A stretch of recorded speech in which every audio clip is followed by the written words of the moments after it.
بسم اللہ الرحمن الرحیم۔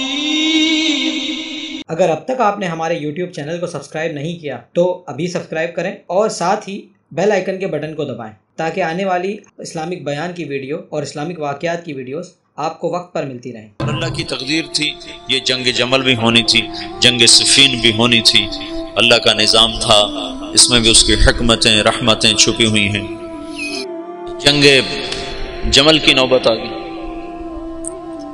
جب بیعت ہونے لگی تو سب سے پہلے بیعت کی حضرت طلحہ نے۔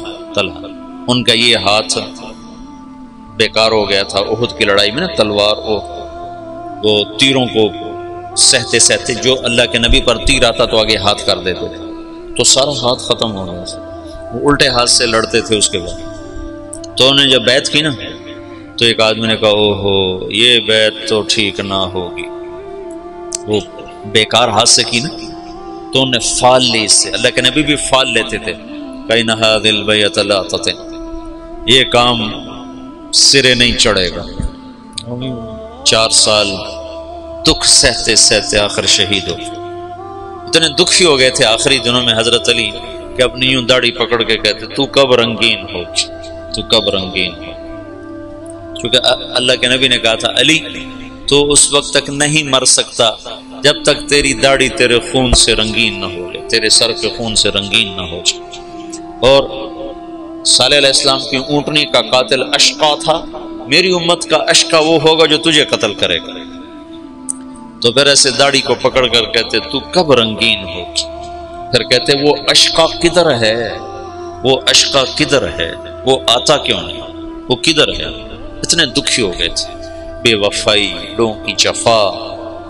حضرت معاویہ رضی اللہ عنہ کو شام کا ٹکڑا ملا جو بڑے سلیقے والے، بڑے طریقے والے، بڑے وفادار، اور حضرت علی رضی اللہ عنہ کو کا امتحان بڑا تھا، بڑوں کے امتحان بھی بڑے، ان کو عراق ملا جہاں کے لوگ منافقانہ عادات اور ہر جتنے بھی عیب، اس لیے تو حجاج اللہ نے ان پہ مسلط کیا، عراق والوں پہ بھرے ہوئے، بے وفائیوں سے بھرے ہوئے۔ تو اس کا آخری نتیجہ حضرت علی کی شہادت پہ نکل، جنگ جمل ہوئی جس میں حضرت طلحہ جیسے، حضرت زبیر جیسے شہید کر دیے۔ جب آپس میں ٹکرائے نا صلح ہو گئی، لیکن جو لوگ عبداللہ بن سبا کے ساتھی تھے، میں تمہیں تفصیل تو نہیں بتا رہا، سے اشارے کر رہا ہوں، تبلیغ کا تھوڑا سا پس منظر بتانا چاہتا، دعوت کی تاریخ بتانا چاہتا۔ جب صلح ہو گئی تو رات کو انہوں نے طے کیا کہ آدھے ادھر حملہ کر دو، آدھے ادھر حملہ کر دو، جو بیچ میں فسادی تھی۔ تو تہجد کے وقت آدھے لوگوں نے حضرت علی پہ حملہ کر دیا، آدھوں نے حضرت زبیر، حضرت عائشہ کے لشکر پہ حملہ کر دیا، اور دونوں طرف شور مچا دیا۔ علی نے حملہ کر دیا، انہوں نے کہا زبیر نے حملہ کر دیا۔ تو علی کہنے لگے اوہو آئے ہائے۔ حضرت حسن جب نکلنے لگے نا اس کے لیے، عراق کے لیے، تو حضرت حسن نے کہا بابا مت نکلو ورنہ تمہاری جنگ ہو جائے گی۔ کہا میرے ہوتے ہوئے کیسے ہوگی؟ کہا ہو جائے گی، دیکھ لینا، نہ جا، مدینہ نہ چھوڑ، مدینہ نہ چھوڑ۔ تقدیر غالب آئی۔ جب جنگ ہو گئی تو پھر حضرت حسن سے کہا بیٹا کاش میں تیری بات مان لیتا، اور ہے کاش میں آج سے 20 سال پہلے مر گیا ہوتا اور یہ دن میں نہ دیکھتا۔ چھوڑ گئی جنگ۔ پھر جب تلواریں چنگاریاں برسانے لگیں تو حضرت علی نے زور سے آواز لگائی این زبیر بن العوام۔ زبیر نے کہا میں ہوں، کہ میرے سامنے آ۔ اللہ اکبر، 10 مبشرہ آمنے سامنے۔ تو کہا تمہیں وہ دن یاد ہے جب تو اور میں مسجد میں اکٹھے آئے تھے، ہاتھوں میں ہاتھ دیے، پکڑے ہوئے لیے ہوئے تھے، اور اللہ کے نبی نے تم سے پوچھا تھا تمہیں علی سے محبت ہے؟ تو تم نے کہا تھا ہے۔ تو اللہ کے نبی نے کہا تھا ایک دن آئے گا تو اس کے خلاف تلوار اٹھائے گا اور تو اس وقت حق پہ نہیں ہوگا۔ کہا یاد ہے؟ ہاں یاد آ گیا۔ کہا تو میرے خلاف تلوار اٹھاتا؟ میں تلوار ایسے ڈالی، گھوڑے کو واپس موڑا۔ تو عبداللہ بن زبیر وہ روح رواں تھے لشکر عائشہ کی، کدھر جاتے ہو؟ کہاں جا رہے ہو؟ کہا وہ علی نے مجھے ایک بات یاد دلا دیا، میں واپس جا رہا ہوں، میں نہیں لڑوں گا۔ کہا ہمیں جنگ میں جھونک کے خود واپس جا رہے ہو؟ کہا میرے سامنے حق آ چکا ہے، اب میں ہاتھ نہیں اٹھا سکتا۔ کہا پھر ہم تو نہیں پیچھے ہٹ سکتے، اب تو فیصلہ ہو کر ہی پیچھے ہٹیں گے۔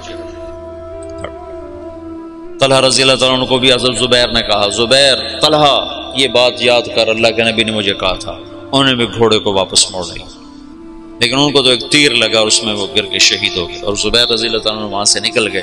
آگے ایک جگہ سوئے ہوئے تھے تو ابن جرموز نے سوتے سوتے ان کو قتل کر کے ان کا سر کاٹ کے حضرت علی کو آ کر پیش کیا۔ تو حضرت علی نے فرمایا زبیر کے قاتل کو جہنم کی بشارت ہو۔ اللہ کے نبی نے کہا تھا جو زبیر کو قتل کرے گا وہ جہنم کا ایندھن ہے، تو آپ نے کہا زبیر کے قاتل کو جہنم کی بشارت ہو۔ تو اللہ نے یوں سچ کیا کہ میں تیری خاطر تیرے سب سے بڑے دشمن کو قتل کر کے آیا، اور تو مجھے دوزخ کی بشارتیں سناتا ہے، اور تلوار لے کر اپنے گلے پر پھیر دی، خودکشی کر کے مر گیا۔ جہنم سچ ہوگا۔ حضرت طلحہ کی لاش پہ گزرے حضرت علی تو ان کا ہاتھ پکڑ کے نہ یہ چوما اور رونے لگے کہ یہ وہ ہاتھ ہے جس نے اللہ کے نبی کے لیے احد میں ڈھال کا کام دیا تھا، اور تیروں کو سہتے سہتے شل ہو گیا تھا۔ اور عبداللہ بنو زبہ نے حضرت عائشہ کے اونٹ کو گھیرے میں لیا ہوا تھا، اور ایسے لوہے کی دیوار بن گئے تھے بنو زبہ کو تو حضرت عائشہ ہی بخشوا جائیں گے انشاءاللہ۔ کہتے ہیں الموت احلی عندنا من العسل، نحن بنو زبۃ اصحاب الجمل، نحن بنو الموت اذ الموت نزلی، ننعبن عفان باطراف الاسل، رد علینا شیخنا ثم بجلی۔ یہ رجز پڑھ رہے تھے اور جان کی بازی لگا رہے تھے۔ ایک دفعہ ایک شخص ملنے آیا حضرت عائشہ رضی اللہ تعالیٰ عنہ سے، کہا کہاں سے ہو؟ کہا میں بنو زبہ سے ہوں۔ کہا ایک نوجوان میرے اونٹ کے پاس شعر پڑھ رہا تھا، اس کو جانتے ہو؟ کون؟ کہا وہ تو خود تو پردے میں تھے۔ کہا ایک نوجوان کے آواز آ رہی تھی، کہہ رہا تھا یا امنا خیر ام نعلم،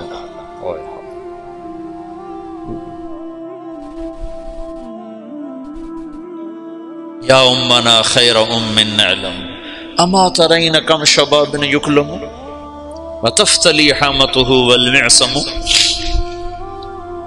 تو وہ کہنے لگا جی وہ میرا سگا بھائی تھا۔ تو عائشہ روتے روتے روتے ساری چادر آنسوں سے تر کر دی۔ تو ایسے شاہ سوار اس دن شہید ہوئے جو اکیلے اکیلے ہزاروں پر بھاری تھے طرفین سے۔ پھر آخر میں عبداللہ بن زبیر رضی اللہ تعالیٰ عنہ نے حضرت عائشہ کے اونٹ کو پکڑا، پھر آخر تک وہ جمے، ورنہ جو آتا تھا وہ قتل ہو جاتا، یا وہ قتل ہو جاتا یا قاتل یا حملہ آور قتل ہو جاتا تھا۔ ایک دو بڑے شاہ سوار آمنے سامنے آئے، دونوں ایک ایک ہزار پر بھاری تھے، ایک ادھر ایک کے ہاتھ میں حضرت عائشہ کا اونٹ، دوسرا حضرت علی کی طرف سے، دونوں ایک دوسرے کے وار سے ایک وقت میں ختم ہو کے گر گئے۔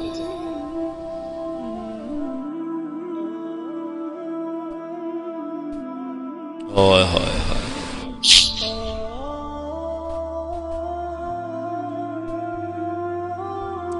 پھر وہ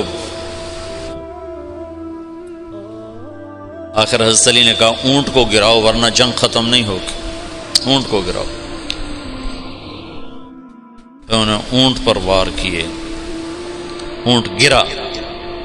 جو دور کے لوگ تھے انہوں نے وہ کو تحقیق پھر تھوڑے ہوتے، ان کو ہو حضرت اما عائشہ تو شہید ہو گئے، بس وہ ایسے دل برداشتہ ہوئے کہ پھر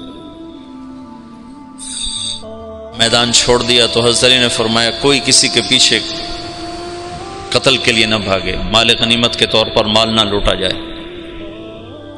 تو محمد بن ابو بکر حضرت عائشہ کے بھائی، اسماء بنت عمیس کے بیٹے، وہ حضرت علی کی طرف سے تھے، تو تو جب اونٹ گرا تو وہ بھاگ کر آئے، انہوں نے جلدی سے اندر ہاتھ ڈالا، تو بہن ہے کہ پتہ کرنے کے لیے کہ خیریت تو ہے. اما عائشہ کو تو نہیں پتا کہ یہ ہاتھ کون کس کا ہے، محرم ہے غیر محرم کا، کون ہے حرم رسول کی طرف ہاتھ بڑھانے والا. اللہ اسے آگ میں جلا دے. وہ میں تیرا بھائی ہوں محمد کا ہو گیا. جب مصر پر حضرت معاویہ رضی اللہ تعالیٰ نے چڑھائی کی تو اس وقت محمد بن ابی بکر یہ مصر کے گورنر تھے حضرت علی کی طرف سے، تو ان کو شکست ہوئی اور یہ بھاگے اور پھر پکڑے گئے. تو ان کا پیاس سے برا حال تھا، زبان نکل رہی تھی، کہنے کہ مجھے پہلے پانی پلاؤ پھر قتل کرنا. تو حضرت معاویہ کے لشکر کے امیر نے کہا عثمان کو تم نے پیاسا مارا، یہ حضرت عثمان کے قاتلوں میں شریک تھے. محمد بن ابی بکر آ کر ایسے داڑھی پکڑی، حضرت عثمان کی داڑھی کو یہاں سے پکڑ کے یوں جھٹکا دیا. تو انہوں نے کہا تیرا باپ تو اس داڑھی کی بڑی قدر کرتا تھا. تو ایسی شرم آئی کہ واپس چلے گئے، بس اس کے بعد حصہ نہیں لیا، لیکن بس داڑھی پکڑنا ہی کافی ہو گیا تھا. تو انہوں نے کہا عثمان کو پیاسا مارتے ہو، خود پانی مانگتے ہو، کہ تمہیں اسی پیاسا قتل کروں. معاویہ بن خدیج ایسے کوئی امیر کا نام تھا، مجھے پورا نام یاد نہیں ہے، ذہن سے نکل گیا. قتل کیا، پھر ایک گدھے کی کھال میں اس کی لاش کو لپیٹ کر اسے آگ لگا دی اور وہ جل گئے. حضرت عائشہ کا فرمان سچا ہوا، اللہ اسے آگ میں جلا دی. تو ایک دفعہ جو دعوت کو جھٹکا لگا ہے، یہ اللہ کا نظام تھا، اختلاف ہونا تھا.